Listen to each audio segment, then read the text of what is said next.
Allez, salut amigo, j'espère que tu vas bien. Dans cette vidéo, je vais te donner 3 ouvertures que tu vas pouvoir jouer avec H3.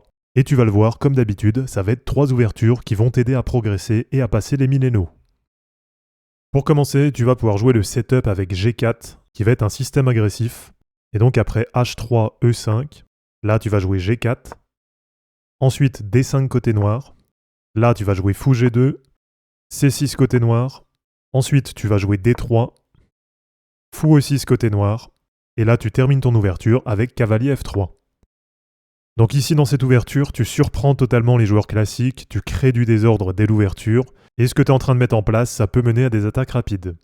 Et donc cette ouverture, elle est vraiment parfaite si tu veux jouer agressif, et si tu veux surprendre ton adversaire. Allez, pour continuer en deuxième ouverture, tu vas pouvoir jouer le plan classique avec E3, D4 et cavalier F3.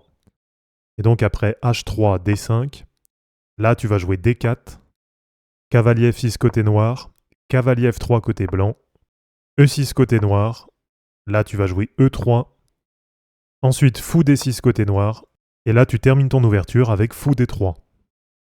Donc ici dans cette ouverture, tu empêches les clouages dès le début, tu développes tes pièces logiquement, et tu as un système qui est plutôt simple à jouer.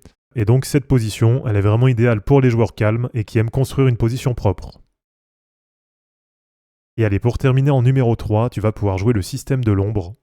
Et donc après H3, C5, là tu vas jouer C4, cavalier C6 côté noir, cavalier F3 côté blanc, ensuite G6 côté noir, G3 côté blanc, fou G7 côté noir.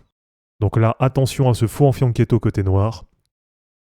Et de ton côté, tu termines ton ouverture en faisant pareil, et donc en mettant ton fou en fianchetto sur G2. Donc ici dans cette ouverture, tu gardes toutes les options ouvertes, tu construis lentement mais sûrement, et en même temps tu évites les lignes classiques. Et donc cette ouverture, elle est vraiment parfaite pour jouer souple et pour déstabiliser les joueurs qui ont l'habitude de jouer E4 ou D4. Donc voilà, comme tu l'as vu, H3 c'est pas très académique, mais quand c'est bien joué, ça peut vite déstabiliser ton adversaire. Et donc comme d'habitude, je t'invite à apprendre les 3, à apprendre aussi quelques variantes derrière pour t'adapter à tous les styles d'adversaire. Et tu verras, ça va être 3 ouvertures qui normalement devraient bien t'aider à progresser et à passer les millénaux. Donc voilà, merci d'avoir regardé cette vidéo, j'espère en tout cas que ça t'aura plu. Si c'est pas encore fait, pense à t'abonner, à liker et à commenter cette vidéo pour soutenir la chaîne. De mon côté, je te mets tout ça en ligne et je te dis à bientôt. Ciao.